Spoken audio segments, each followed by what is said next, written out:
Hello friends, Neha એજ્યુકેટરમાં આપનું સ્વાગત છે. આજે હું તમારા માટે લઈને આવી છું 1 જાન્યુઆરી 2026ના મહત્વના કરંટ અફેર્સ, જે તમારી આવનારી પરીક્ષામાં તમને ખૂબ ઉપયોગી થશે. તેમજ તમને ચોક્કસ એક માર્ક અપાવશે. પરંતુ એ પહેલા વિડીયોની લિંકને મિત્રો સાથે શેર કરવાનું ભૂલતા નહીં. Sharing is caring, right? વિડીયોની પીડીએફ તમને નીચે ડિસ્ક્રિપ્શન બોક્સમાં મળી જશે. ખરું ને? તો ચાલો હવે આપણે સમય બગાડ્યા વગર આજના પ્રથમ પ્રશ્ન તરફ આગળ વધી જઈશું. ચાલો, આજનો પ્રથમ પ્રશ્ન છે: ભારત સરકારના 2026ના રજૂ કરેલા કેલેન્ડરનો મુખ્ય વિષય શું છે? ભારત સેવા, સુશાસન અને સમૃદ્ધિ. આત્મનિર્ભર ભારત, આપણું ગૌરવ, વોકલ ફોર લોકલ. ભારત નારીવંદન, કે એક પણ નહીં.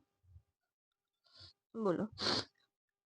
તો આપણો જવાબ શું આવશે? આપણો જવાબ આવશે ઓપ્શન એ, ભારત સેવા, સુશાસન અને સમૃદ્ધિ. રાઈટ?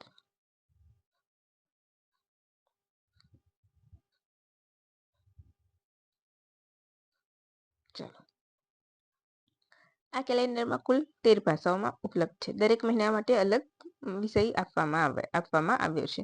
રાઈટ? ભારતના પરિવર્તન, શાસન, પ્રાથમિકતા અને 2047ના લક્ષ્ય દર્શાવવું એ આ કેલેન્ડરનો મુખ્ય ઉદ્દેશ છે. માર્ચ મહિનામાં નારી શક્તિ ફોર ન્યૂ ઇન્ડિયા થીમ છે, જ્યારે ઓપરેશન સિંદૂર માટે મે મહિનામાં થીમ વીરતાથી વિજય સુધીની થીમ છે. હવે અહીંયા મેં તમને આપ્યું છે કે આત્મનિર્ભર ભારત, આપણું ગૌરવ, વોકલ ફોર લોકલ. તો એ ગુજરાતના કેલેન્ડરની થીમ છે, જેને વડાપ્રધાન ક્યાં? મુખ્યમંત્રી ભૂપેન્દ્ર પટેલે ગાંધીનગર ખાતેથી લોન્ચ કરી છે. રાઈટ? ચાલો, હવે આગળ વધી જઈશું બીજા પ્રશ્ન તરફ. તાજેતરમાં કયા રાજ્યને ઓલ ઇન્ડિયા ટાઈગર એસ્ટિમેશન વાઘની હાજરી ધરાવતા રાજ્ય તરીકે સ્વીકાર્યું છે? Option A Rajasthan, option B Andhra Pradesh, option C Gujarat, option D Madhya Pradesh. તો અહીંયા જવાબ શું આવશે? Option C. એનટીસીએ માન્યતા આપે છે, બરાબર, અને આ પણ આપે છે, એટલે બંનેની માન્યતા મળી છે. હવે ભારતમાં હાલ 18 રાજ્યોમાં વાઘ જોવા મળે છે. હાલ ગુજરાતમાં વાઘ હોવાની માન્યતા AITE પણ પુષ્ટિ આપી છે. ગુજરાતના દાહોદના રતનમહાલ રીંછ અભયારણ્યમાં પણ વાઘ જોવા મળ્યો હતો. રાઈટ? રતનમહાલ વન્યજીવ અભયારણ્યમાં વાઘની પુષ્ટિ સાથે એનટીસીએ ગુજરાતની ટાઈગર સ્ટેટ તરીકે જાહેરાત કરી છે. ગુજરાતમાં છેલ્લે 1992માં વાઘ જોવા મળ્યો હતો. ત્યારબાદ ગુજરાતમાં એક પણ વાઘ ન દેખાતા ગુજરાતને ટાઈગર સ્ટેટમાંથી દૂર કરવામાં આવ્યો હતો. યાદ રાખજો, 58 રિઝર્વ છે, ટાઈગર રિઝર્વ. એમાં છેલ્લે મધ્યપ્રદેશમાં છે. એ પણ તમારે યાદ રાખવાનું છે. રાઈટ? આગળ બધી વિગત આવશે જ. અત્યારે હાલ ગુજરાતમાં પણ વાઘ છે. હવે ગુજરાત વાઘ પછી દીપડો અને સિંહ ધરાવતું બિલાડી કુળના 3 પ્રાણીઓ ધરાવતું એકમાત્ર રાજ્ય બન્યું છે. 1992માં છેલ્લે વાઘ જોવા મળ્યો હતો. રાઈટ? નેશનલ ટાઈગર કન્ઝર્વેશન ઓથોરિટીની સ્થાપના વન્યજીવ 1972 હેઠળ 2006માં થઈ હતી. યાદ રાખજો. પ્રોજેક્ટ ટાઈગર હેઠળ 1973માં લોન્ચ થયું હતું. ક્યારે? પ્રોજેક્ટ ટાઈગર ક્યારે લોન્ચ થયું હતું? 1973માં. ક્યાં? તો જીમ કોર્બેટ નેશનલ પાર્કમાં. આ પ્રોજેક્ટની પ્રથમ જવાબદારી કૈલાશ શંખલાને સોંપાઈ હતી. ભારતમાં હાલ 58 ટાઈગર રિઝર્વ ક્ષેત્ર છે. મધ્યપ્રદેશનું માધવપુર સૌથી છેલ્લે જાહેર થયેલું ટાઈગર રિઝર્વ છે. સૌથી વધારે ટાઈગર રિઝર્વ પણ મધ્યપ્રદેશમાં છે. હાલ ભારતમાં 58 ટાઈગર રિઝર્વ છે. રાઈટ? મધ્યપ્રદેશમાં, પછી કર્ણાટકમાં, પછી ઉત્તરાખંડ. સૌથી મોટું આંધ્રપ્રદેશનું નાગાર્જુન શૈલમ, સેકન્ડ છે આસામનું માનસ, અને ત્રીજું ગુરુ ઘાસીદાસ અભયારણ્ય છત્તીસગઢમાં છે.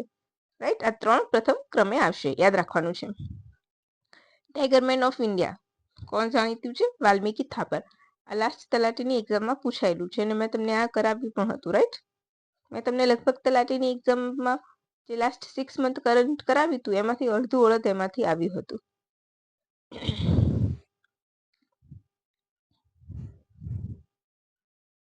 રાઈટ? હવે આપણે આગળના થર્ડ ક્વેશ્ચન તરફ આગળ વધીશું. તાજેતરમાં પાર્વતી અરગા વન્યજીવ અભયારણ્યને ઇકો સેન્સિટિવ ઝોન જાહેર કરવામાં આવ્યું છે. તે કયા રાજ્ય અથવા તો કેન્દ્ર શાસિત પ્રદેશમાં આવેલું છે? Option A Madhya Pradesh, option B Uttar Pradesh, option C Gujarat, option C Rajasthan. બોલો. તો અહીં આપણો જવાબ આવશે ઓપ્શન બી ઉત્તર પ્રદેશ. આ વન્યજીવ અભયારણ્ય ઉત્તર પ્રદેશના ગૌડા જિલ્લામાં આવેલું છે. સરયુ નદીના મેદાની વિસ્તાર પર વિસ્તરેલું છે. પક્ષી અભયારણ્ય છે. પાર્વતી અરગા વન્યજીવ અભયારણ્યની આસપાસ ઇકોસિસ્ટમ ઝોન જાહેર કરવામાં આવ્યો છે. લગભગ 10 કિલોમીટર સુધીના એરિયો હોય એને કહેવામાં આવે છે. નિર્ણય કોણ લે છે? તો પર્યાવરણ, વન અને આબોહવા પરિવર્તન મંત્રાલય દ્વારા. ઇકો સેન્સિટિવ ઝોન તરીકે માન્યતા આપે એટલે ભારે ઉદ્યોગ, ખનન, મોટા બાંધકામ અને પ્રદૂષણ જેવી પ્રવૃત્તિઓને એ નિયંત્રણ કરે છે. ESZ નો હેતુ પર્યાવરણીય અને જૈવ વિવિધતાનું રક્ષણ કરવાનો છે. વન્યજીવ અભયારણ્ય બરાબર રાષ્ટ્રીય ઉદ્યાનની આસપાસનો એવો વિસ્તાર જેને પર્યાવરણ સંરક્ષણ અધિનિયમ 1986 હેઠળ ઇકો સેન્સિટિવ ઝોન જાહેર કરવામાં આવ્યો હોય એને ઇકો સેન્સિટિવ ઝોન કહે છે. મોટાભાગે વન્ય અભયારણ્યની આસપાસનો 10 કિલોમીટરનો એરિયા કવર કરવામાં આવે છે. આ તમારી મેન્સ માટેની પ્રિપેરેશન.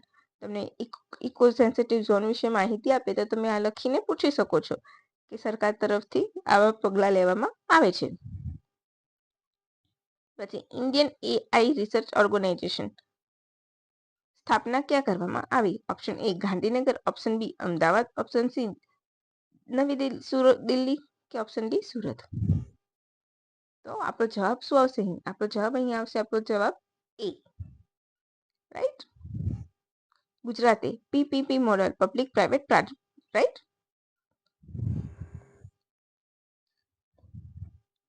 હવે ઇન્ડિયન AI રિસર્ચ ઓર્ગેનાઇઝેશનની સ્થાપના કરનાર દેશના પ્રથમ રાજ્ય તરીકેનું ગૌરવ મળ્યું છે.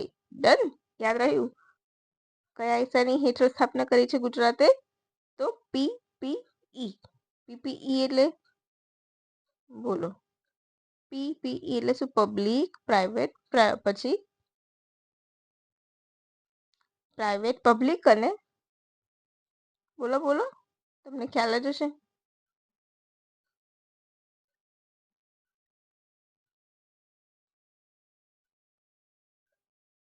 પાર્ટનરશિપ બરાબર. P for partnership. ચાલો પછી 1 જાન્યુઆરીથી એટલે કે આજ રોજથી કાર્યરત થશે.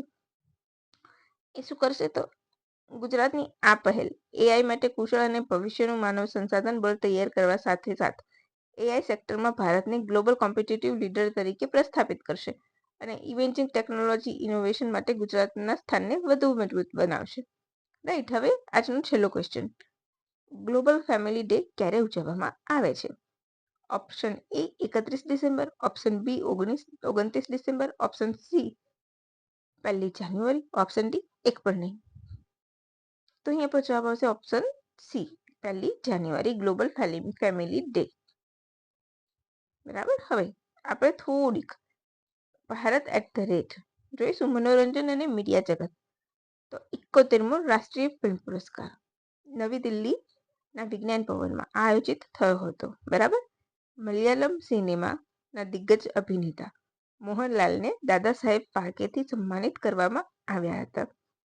આ એવોર્ડ પ્રાપ્ત કરનાર એવો બીજા મલયાલમ અભિનેતા બન્યા છે.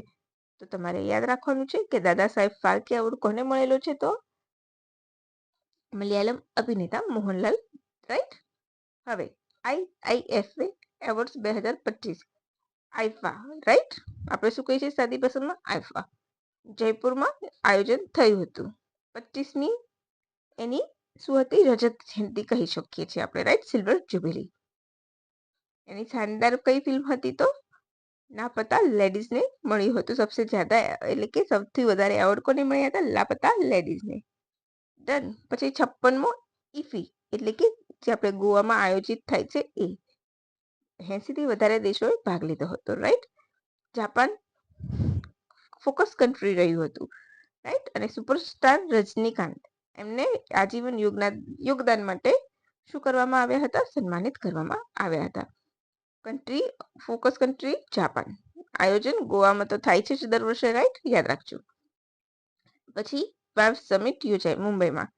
એમાં પ્રથમ વખત world audio visual and internet summit નું આયોજન કરવામાં આવ્યું હતું. પછી ઓસ્કાર 2026ની અધિક તારીખ એન્ટ્રી એટલે કે એની ઓફિશિયલ જે એન્ટ્રી કહેવાય છે મૂવીની એને કઈ હોમબાઉન્ડને મળી છે. 98મો ઓસ્કાર એવોર્ડ સમારોહ યોજાશે, રાઈટ, ટોરેન્ટોમાં.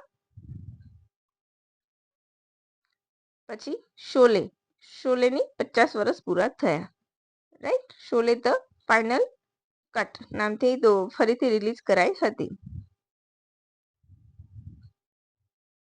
અને છેલ્લું ધર્મેન્દ્ર, મનોજ કુમાર, ગોવર્ધન અસરાની, સતીશ શાહ, કામિની કૌશલ, સુલક્ષણા પંડિત, પંકજ ધીર, મુકુલ દેવ, રાકેશ પાંડે કે પછી અને જુબિન ગર્ગ એ બધાનું આ વર્ષે ચાલુ વર્ષમાં નિધન થયું છે, રાઈટ, જાણીતા કલાકારોનું. તો આ આજનું હતું આપણું કરંટ અફેર. આ કરંટ અફેર આજે અહીં પૂરું થાય છે. અને તમે નેહા એજ્યુકેટરને સબસ્ક્રાઇબ ના કર્યું હોય તો સબસ્ક્રાઇબ કરવાનું ભૂલી ગયા હોય તો ફટાફટ સબસ્ક્રાઇબ કરી લેજો અને બેલ આઇકોન પ્રેસ કરી દેજો. સાથે સાથે વિડીયોને લાઇક કરી દેજો અને વિડીયોની લિંક મિત્રો સાથે શેર કરી દેજો. તમે મને નીચે હું ટ્વિટર આઈડી અને ઇન્સ્ટા આઈડી મૂકું છું, ત્યાં તમે મને ફોલો કરી શકો છો. હું વોટ્સઅપ લિંક પર મૂકી દઈશ, રાઈટ. તો ચાલો ફ્રેન્ડ્સ, હવે રજા લઈશું અને ફરી મસ્ત મજાની માહિતી સાથે ફરી મળીશું. By friends, and thank you for watching my video. Have a good day.